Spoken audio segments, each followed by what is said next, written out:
Okay, so my name is Juliet Golub, and this is Joy Carmichael. We are both DNR licensed wildlife rehabilitators that specialize in small mammals. And it is springtime, it is baby season, so we wanted to talk about what you guys should be doing if you find a small animal out in the wild, whether it is, rabbits, squirrels, birds. What can you do to help them and make sure that, we're keeping them wild and keeping them where they're supposed to be. So the first thing that we always want to think about, that we want to talk about is, does this animal actually need to go to a rehabber, or is it just separated from his mom? So oftentimes, moms will stay farther away from their babies during the day because they don't want to attract predators to the nest. So they're not going to stick around. So it's kind of figuring out, okay, is mom actually here? And there's a bunch of different ways that you can reunite animals with their moms, depending on what type of animal it is. So first one would be rabbits. We get lots and lots of calls about rabbits right now. So I'll let Joy talk about the bunnies. Well, with bunnies, usually they will come out of the nest when their eyes open, and they start exploring. Yeah, they start exploring. Yeah. So a lot of the times when people call, the bunnies are just getting at that stage. If you find baby nests with little pink bunnies in it, we tell everyone just cover it back up, throw a couple sticks over top of it, or throw some yarn over it. And we like to wait at least through the evening. So the next morning, go back and check. And if the sticks or the yarn are moved, mom was back. You don't have to worry about them. So, but with like these little guys where they're starting to explore, they usually will go out on their own at 3 or 4 weeks. And as long as they're hopping around and they're eating grass and clover, you don't have to worry about them. They're good, they're on their own. Moms still come back once they get out of the nest. So, yeah, you can also, if you are worried about stuff getting to them, if they're not quite at that stage right. yet, but mom is around, there are ways that you can protect that nest. You can protect the burrow. You can take an old cardboard box or a laundry basket. You can cut a couple small holes in the sides of it, one on either end that only mom can fit through. So that mom can sneak in, feed the babies, and sneak back out. Yep. But you can protect it from, say, the dogs in your yard, or if there's birds that want to come and bug the nest or anything like that. Right. It's a way to protect the babies without taking them away from mom. Yep. Especially with baby rabbits, they aren't born with any gut bacteria. So especially when they're less than a week old, when they are really, really tiny, just barely fuzzy, they can't really eat anything else. No. They can only get all of that good bacteria from mom's milk. So if you take them away from mom, us rehabbers, we've got our little tips and tricks, but we can only do so much. We're still not mom. Nope. So we want to try and keep them with her as much as we can. Keep them with mom if we can. Exactly. For sure. So if you can cover that nest to protect it, to keep other stuff away from it, that is the best route to go. And like Joy said, they're going to be gone in 3 weeks. They're going to be gone in 3 weeks. Yeah, yep. So that's not a lot of time. We've even suggested like cow fencing that has, it has bigger holes. You can make a nice round circle around the nest. The mama rabbit can get in, and the dogs and the cats can't because the holes are too small for us. But yet mom can come in, she can feed, she can go back out. And mom only feeds usually dusk and dawn. So you're not going to see her coming. She likes to come when there's no one around. That way, no one knows where that nest is. Exactly. Yep. Now, of course, squirrels are a little bit different because they're not nesting on the ground, they're nesting up in a tree. And it's usually a spot where we cannot reach it, so it makes it a little tougher. So red squirrels around here, they're more like a cavity nester, so you might be able to get to their nest if it's in the hole of a tree, or if it's in the walls of your barn or your attic or something. Sometimes they do hang out there too. And so those you can sometimes get to, but especially for like the gray squirrels and the fox squirrels that make those big leafy nests up in the trees, we can't reach those. But you can still get close. And the moms, just like a cat, will kind of grab the scruff of their kitten and put them back in the nest. The mama squirrels are fully capable of grabbing their babies and moving them back to the nest. So if you find one on the ground, if you find one where it's not supposed to be, try to locate that nest. or the closest large tree nearby, because especially now that we're in spring and summer and there's more leaves on the tree, we can't always see their nest up there. Yeah. But you can take a cardboard box, screw it, nail it, tie it to a tree, put a nice soft towel in there for them, put a hot water bottle, or you can fill a sock with rice and microwave it so that you can give them a little heat source. You can put the squirrel or squirrels in that little box with that heat source on the side of the tree and wait a couple hours, wait till dark for mom to come back and get her babies. And if that point, if mom doesn't come back for them, that's when you want to call someone. But they feed every couple of hours. So mom will be looking for that baby, and if you can get them as close to that nest as possible, she'll usually come back and get them just fine, okay? And birds is kind of the same thing.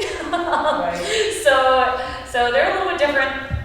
Obviously, sometimes you can get them back to the nest, sometimes you can't, but you could put something like that squirrel nest, you could put them in something as close to that nest as possible, and they'll be able to feed in both locations.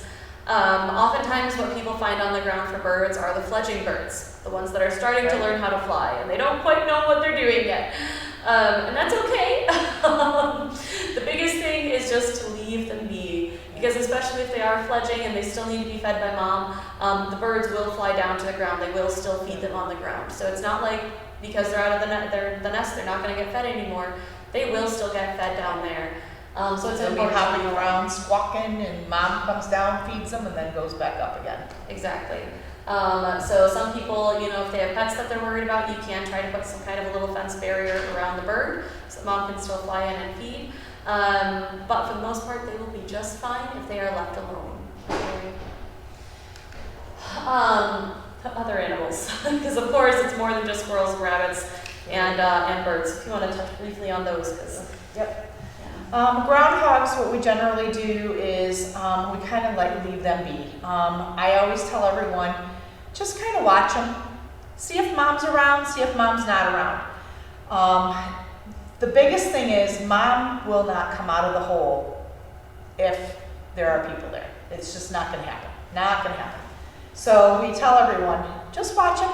You know, if they start to be in a little lethargic, they're just not looking as round as they are, their eyes aren't looking as clear, and they're not running back to the burrow, maybe it's time that we take a look and see if they need to be pulled. That would mean that the mom's not around and they're getting dehydrated, they're just not looking that well, they're not running and having a good time in the grass. As far as raccoons, we do the same thing with them. Normally moms have nests up in big huge trees, and a lot of the time mom and babies can't fit in that nest. So what will happen is they have a smaller nest for the babies, and you'll see the babies poking their head out, but you will never see mom. Mom will come back in the evening and she'll go up and she'll either call for them and they'll come down the tree and she feeds them, or she climbs up and she feeds them right there in that tree. But a lot of the times during the day, there's not enough room for both of them. If you start seeing babies climbing down the tree and they're, you know, on the ground, kind of foraging, you know, just doing their thing, just leave them. I'm sure they're fine. The only time that I ever pull a raccoon is if they're starting to get lethargic, like other animals. They don't look good. They're wobbly. They're just not looking well. If you think they're getting dehydrated and definitely there is no mom, then you need to call, because they definitely will not make it without mom. Possums. Possums are a bit tricky. Possum moms don't come back for their babies once they fall off their back. They just keep going. They have huge territories that they go and they feed. If you find a baby possum, it needs to get to a rehabber right away, because the mom will not come back for it. She is long gone by the time she notices that those babies are gone. So we tell everyone, if you find baby possums either on the side of the road or in your yard or wherever, you need to get a hold of us right away, because otherwise that baby's not going to make it. And we have special formula for them. We have special formula for all species of babies. So we really need to get them in, get them rehydrated, and then we start feeding them. Exactly. Yep.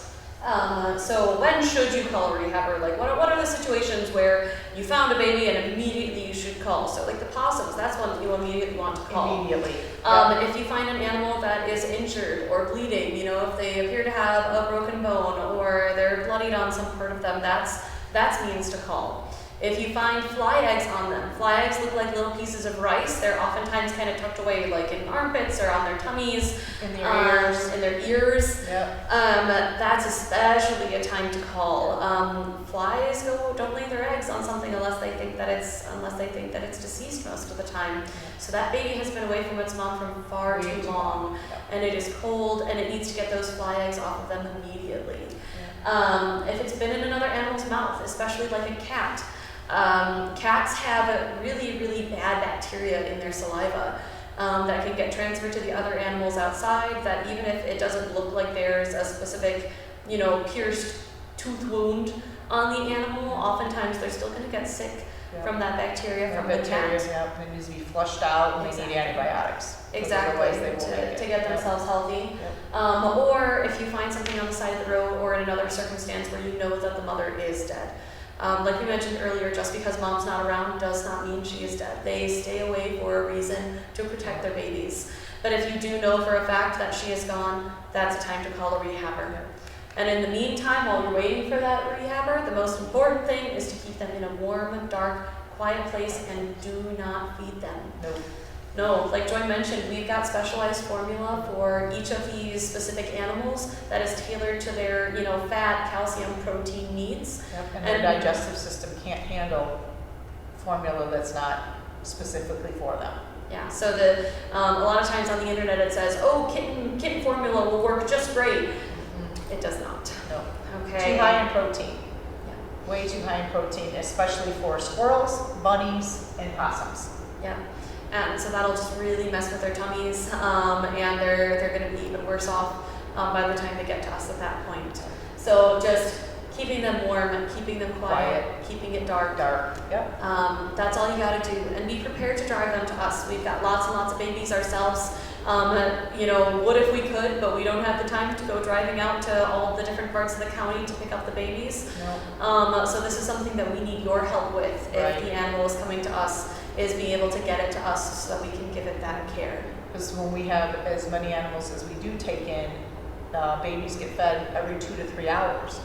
And we have to be there to feed them every 2 to 3 hours. We can't be driving all over and miss a feeding, because that's not going to be good for them. So we really need your help to bring them to us, and then that way, you know, I mean, we can take care of them and the rest of the babies that we do have.